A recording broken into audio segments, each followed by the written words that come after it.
The luckiest people who survived the impossible. 1. Hugh Glass. Think you're having a bad day? Wait until you hear about Hugh Glass, the man who survived being mauled by a grizzly bear, abandoned by his own crew, and then crawled over 200 miles just to stay alive. It was 1823. Hugh Glass, a frontiersman, trapper, and explorer, was leading an expedition deep into the unforgiving wilderness of America. And just like in every great survival story, things took a terrifying turn for the worse. Lost and alone, Glass unknowingly wandered into the territory of a massive grizzly bear, a mother fiercely protecting her cubs.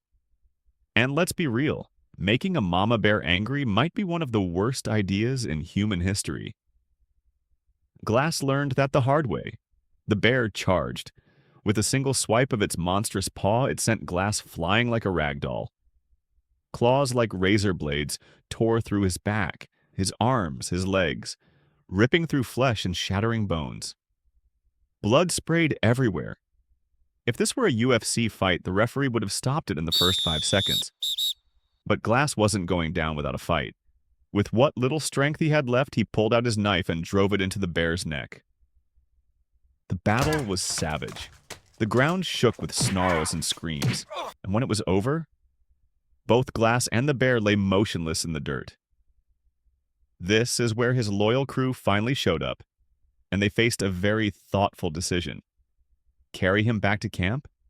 Too heavy. Try to treat his wounds? No time. Bury him alive and move on? Yep, that'll do. So they dug a shallow grave, dumped him in, and left him for dead. But Hugh Glass wasn't dead. When he woke up, every nerve in his body screamed in agony. His wounds were fatal. Or at least they should have been. Yet Glass understood one thing. If he wanted to live, there was only one person who could save him, himself. And so began one of the greatest survival stories ever told. How to Survive the Impossible, Hugh Glass Edition. Stitch your own wounds without anesthesia. Eat whatever you can find, roots, bugs, even rotting carcasses. A Michelin star meal. If you were stranded in hell, crawl over 200 miles in 6 weeks. No tools, no help, just raw determination. Glass had to dodge wolves, evade hostile tribes, and endure mind-shattering pain every single day. But he never gave up.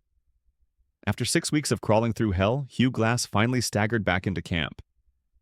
The men who had left him for dead, they couldn't believe their eyes. It was like seeing a ghost walk through the door. And here's the ultimate plot twist. Glass didn't kill them. Instead, he looked them in the eye and walked away. Because in the wild, there's no room for revenge. You either survive or you don't. 2. Juliane Koepcke. It was Christmas Eve, 1971. Flight Lanza 508 took off from Lima, Peru, carrying 92 passengers bound for Pucallpa. Among them was 17-year-old Juliane Koepcke, sitting beside her mother, enjoying the flight like any other passenger. But just minutes later, the journey turned into a nightmare. The plane flew straight into a violent thunderstorm. Then, boom! A massive lightning bolt struck one of the wings. In a split second, the engine exploded and the aircraft plummeted from the sky. Juliane barely had time to process what was happening. The last thing she heard was her mother screaming, "The plane has been struck by lightning!" And then, darkness. The aircraft broke apart mid-air. Passengers were hurled out like rag dolls, and Juliane, still strapped to her seat, was sucked into the storm, free-falling from the sky. When she woke up, she was surrounded by a never-ending sea of green. The Amazon rainforest. She couldn't believe she was alive. But this wasn't a miracle. This was just the beginning of a battle for survival. Juliane was badly injured. Her collarbone was broken, her eye was swollen shut, and her body was covered in deep wounds. But the worst part? She was completely alone. No food, no supplies, no rescue team. Just her in the heart of the Amazon. Now imagine this. You're stranded in the jungle, surrounded by giant anacondas, jaguars, venomous spiders, and bloodthirsty piranhas. And as if that wasn't enough, millions of insects, ready to suck you dry. But Juliane refused to die. She remembered something her parents once told her. Follow the water. If you find a stream, it will lead to civilization. So she dragged herself to a nearby creek, drinking from it even though it was filthy, because without water she wouldn't last long. But then her wounds became infected. And to make things even more horrifying, flies began laying eggs inside her cuts. With no medicine, no bandages, and no help, Juliane had to do the unthinkable. She used her bare hands to pull maggots out of her own flesh. One day turned into 2, then 3, then 5. She walked over 10 kilometers each day, surviving on nothing but small fruits and whatever insects she could find. At night, she slept beneath the trees, hoping she wouldn't wake up to a jaguar's claws around her throat. For 11 excruciating days, she kept moving, starving, exhausted, her body on the brink of collapse. Until she saw it, a small boat on the riverbank. Desperate and weak, she crawled toward it, praying for someone, anyone, to appear. And then, salvation. A group of local lumber workers found her just in time. They cleaned her wounds, fed her, and took her back to civilization after she had survived alone in the Amazon for 11 days. Juliane was the sole survivor of the crash. The other 91 passengers, including her mother, were all dead. Her story is proof of one thing: never underestimate the will to survive. Even when the odds are against you, there is always a way out. 3. Aron Ralston. In 2003, 27-year-old mountaineer Aron Ralston set off on a solo adventure to explore Blue John Canyon in Utah. No phone, no GPS, no one knew where he was. Just him, the wilderness, and one fatal mistake. Everything was fine until disaster struck. Out of nowhere, a massive 800-pound boulder came crashing down, pinning his right arm against the canyon wall. He tried pushing, pulling, prying it loose. Nothing worked. He screamed for help, but no one was coming. Days passed, his water ran out, his strength faded, his hope died. By day 5, Aron was at his limit, dehydrated, delirious, and on the edge of death. And that's when his survival instinct kicked in. He couldn't lift the boulder, right, but he could cut off his own arm. The problem? His only tool was a dull pocket knife, too weak to slice through bone. That's when Aron realized the horrifying truth. If he wanted to live, he had to break his own bones. And so, in 43 minutes of sheer agony, Aron Ralston snapped his own radius and ulna, then hacked through his flesh, tendons, and nerves until his arm was completely severed.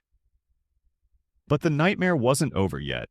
Now losing blood fast, Aron climbed down the canyon, then hiked 8 miles across the scorching desert, before finally running into hikers who called for rescue. Miraculously, he survived. He lost an arm, but gained a second chance at life. Today, Aron Ralston still climbs mountains, gives motivational speeches, and even wrote a best-selling book about his survival. His story is a lesson for every adventurer. Never go hiking alone without telling someone your location. Because sometimes, nature doesn't give second chances. Quattro. Mauro Prosperi. In 1994, Italian marathon runner Mauro Prosperi entered Marathon des Sables, a brutal 250-kilometer race across the Sahara Desert. But then, his worst nightmare came true. A massive sandstorm erupted out of nowhere, swallowing the entire racecourse in a blinding wall of sand. By the time the storm cleared, Mauro had been blown 50 miles off course, completely alone. No map, no landmarks, no way back. His water ran out after 2 days, and when the desert refused to show mercy, Mauro had to drink his own urine to survive. By day 4, he stumbled upon an abandoned mosque, but inside, nothing but bat carcasses. With no choice left, he ate raw bats just to get protein. And when thirst took over, he cut their throats and drank their blood. Still, his body began shutting down. On day 6, Mauro believed his time was up. He pulled out his knife and slit his own wrist. But something unbelievable happened. The heat of the desert cauterized the wound instantly, stopping the bleeding. Mauro couldn't even die if he wanted to. So, with his last ounce of strength, he got up and kept walking. For 3 more days, he crawled across the scorching dunes. Until, at last, he found a group of nomads who saved his life. When Mauro was finally rescued, he had lost 40 pounds, his liver was failing, and doctors couldn't believe he was still alive. 9 days, no water, no help, just pure survival instinct. His story is proof that even when you think you've reached your limit, your body still has more to give. Sometimes survival isn't about strength, it's about refusing to quit. 5. José Salvador Alvarenga. On November 17, 2012, José Salvador Alvarenga, a fisherman from El Salvador, set sail from the coast of Mexico with a young companion, Ezequiel Cordoba. Their plan? A simple fishing trip. What they didn't know was that this trip would last 438 days. Out of nowhere, a ferocious storm crashed down upon them. Waves as tall as 5-story buildings battered their tiny 23-foot boat. Their engine failed. Their radio went silent. And just like that, they were swallowed by the endless ocean. No food. No fresh water. Just 2 men drifting into the abyss. At first, they survived by eating raw fish and drinking rainwater. But the ocean is merciless. After a month, Ezekiel's body began to give up. He couldn't handle eating raw fish. He refused to drink turtle blood. And then he died right in front of Jose. Now, Jose faced the most horrifying decision of his life. If he didn't want to starve, he would have to eat his dead companion. But he couldn't do it. Instead, he let Ezekiel's body drift away. And now, Jose was truly alone. For 14 months, he drifted across the Pacific Ocean, covering over 6,800 miles. Until, on January 30th, 2014, he saw it.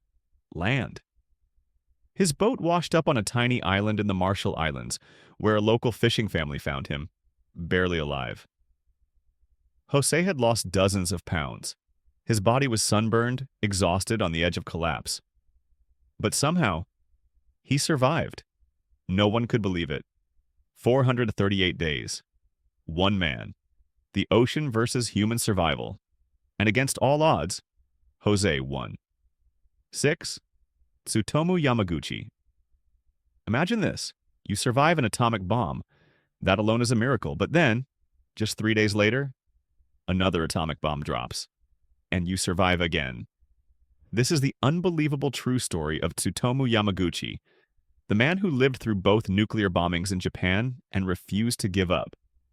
On August 6, 1945, Tsutomu Yamaguchi, a 29-year-old engineer at Mitsubishi, was in Hiroshima on a work trip. That morning at 8:15 a.m., a blinding flash tore across the sky. Then, boom! A fireball 4,000 degrees Celsius erased the city in an instant. The shockwave flattened buildings. Tsutomu was thrown to the ground. His skin burned, eardrums ruptured. But somehow, he survived.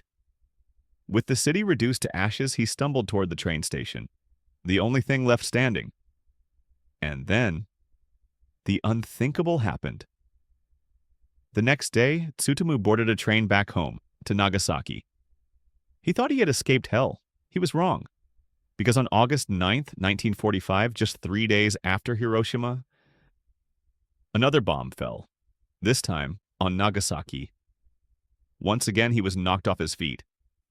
Once again, his city was obliterated. But once again, he survived. By some miracle, Tsutomu had been standing near a reinforced concrete wall which shielded him from the worst of the blast. 2 nuclear bombs. Over 200,000 people killed. But Tsutomu Yamaguchi walked away alive. His body was severely burned. His radiation exposure made him gravely ill for weeks, but he refused to surrender. And he didn't just survive. He lived to be 93 years old, dedicating his life to speaking out against nuclear weapons. In 2009, the Japanese government officially recognized him as the only person confirmed to have survived both atomic bombings. But despite all he endured, he never hated America. He never sought revenge. His message? No one should ever have to go through what I went through. Let this story remind us of the horrors of war and the power of peace. 7. Deborah Kiley. In 1982, Deborah Kiley, a professional sailor, set sail on a journey from Maine to Florida aboard a yacht named Trashman with 4 other crew members. Everything seemed perfect, until the storm hit. A violent tempest tore through the ocean, capsizing the boat and sending everyone overboard. With no food, no fresh water, they clung desperately to a tiny life raft, drifting in the endless sea. But the ocean wasn't their only enemy. Because then, the shadows appeared. Huge, dark figures circling beneath them, waiting. On day 2, one of the crew lost control. Panic-stricken, he leapt into the water, and then... splash. Within seconds, the sea turned red. The sharks attacked. They dragged him down in an instant, gone without a trace. The survivors could only watch in horror as their friend was ripped apart before their eyes. And then... it happened again. Another crew member, wounded and bleeding, slipped into the water. The sharks smelled the blood. They didn't hesitate. Deborah and one last crew member were now the only ones left. For 5 days they clung to life, drinking rainwater, eating raw fish that washed up on their raft, waiting, praying. Until on day 5, a fishing boat appeared on the horizon. They were rescued just in time. Deborah survived, but the horror of what she witnessed would haunt her forever. Years later, she said, "I will never forget watching my friends get torn apart in front of me and not being able to do anything." Åta Anna Bågenholm. In 1999, 29-year-old Swedish doctor Anna Bågenholm was skiing in Kebnekaise, Norway with her friends. It was a perfect winter day until disaster struck. Anna lost control, skidding off the trail, crashing into a deep crevasse. Beneath her, a freezing stream. She plunged into the icy water, trapped beneath a layer of ice 8 inches thick. She kicked, screamed, punched the ice, but it was useless. The freezing water pulled the life out of her. Her body temperature plummeted, her vision blurred, and then silence. After 40 minutes underwater, Anna's body went still. Her heart stopped beating. Her skin turned ghostly white. Her body froze solid. To everyone, she was dead. When rescuers finally pulled her out, her core body temperature was just 56.7 degrees Fahrenheit, 13.7 degrees Celsius, the coldest ever recorded for a living human. But then, something impossible happened. Doctors refused to give up. They decided to slowly warm her blood 1 degree at a time. And after 9 hours of intense resuscitation, her heart started beating again. Anna came back from the dead. Even more incredible? She had no brain damage, no memory loss, no permanent injuries, a full recovery. One of the most miraculous survival stories in medical history. Anna's story isn't just about luck, it's proof of the power of science and the strength of the human body. Because sometimes when you think you're dead, the cold is actually keeping you alive. Do you believe in miracles? If you do, comment 1 below. And don't forget to like and subscribe for more unbelievable survival stories.